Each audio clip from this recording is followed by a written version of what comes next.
आई वडिलांना खोलीत बंद करून कुऱ्हाडीने मुलाने सपासपवार केल्याची धक्कादायक घटना चंद्रपूर जिल्ह्यातील लोणी गावात घडली।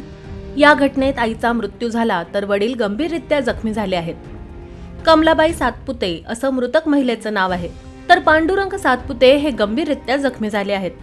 त्यांच्यावर जिल्हा रुग्णालयात उपचार सुरू आहे। आरोपी मनोज पांडुरंग सातपुते याला पोलिसांनी ताब्यात घेतलंय।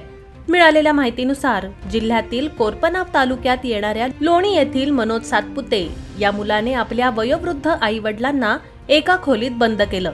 त्यानंतर त्यांच्यावर कुऱ्हाडीने वार केले। या घटनेत कमलाबाई सातपुते यांचा मृत्यू झाला तर पांडुरंग सातपुते हे गंभीररित्या जखमी झालेत।